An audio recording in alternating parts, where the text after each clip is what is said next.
இயேசு அப்பங்களை பழுக செய்து 5000 பேருக்கு உணவு கொடுத்த கூட்டத்திலே நீங்களும் நானும் இருந்திருந்தோம் என்றால், நம்முடைய நிலைப்பாடு அல்லது நம்மளுடைய செயல்பாடு எப்படி இருந்திருக்கும்?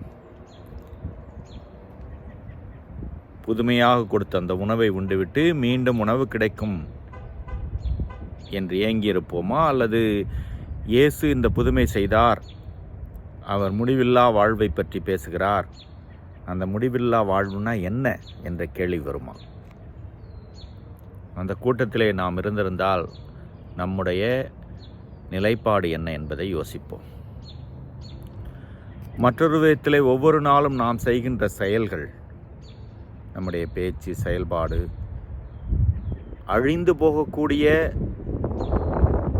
வாழ்வுக்காக இருக்கிறதா அல்லது நிலை வாழ்வை நோக்கி பயணிக்க உதவுகிறதா? என்ன சாப்பிடணும், என்ன உடுத்தணும், எவ்வளவு பணம் வேணும், இந்த வேலை நல்லதா, அல்லது யாருக்கு எதை செய்யலாம், பணம், பொருள், இடம் இதை மையமாகவே வைத்து நம்முடைய சொல், சிந்தனை, செயல்பாடெல்லாம் சுற்றி கொண்டிருக்கிறதா? அல்லது இன்றைக்கு நான் பேசுகிற பேச்சு, இன்றைய செயல்பாடு அழியாத அந்த வாழ்வுக்கு என்னை வழிநடத்தும் என்ற நிலையில் இருக்கிறதா? இன்றைக்கு இயேசு நற்செய்தி வாசகத்தில் கேட்கின்ற அதே கேள்வியை நாம் கேட்டுக்கொள்வோம். அழியாத வாழ்வுக்கு நாம் என்ன செய்ய போகிறோம்? அதுதான் நிலையானது என்பதை நாம் மறக்கக்கூடாது.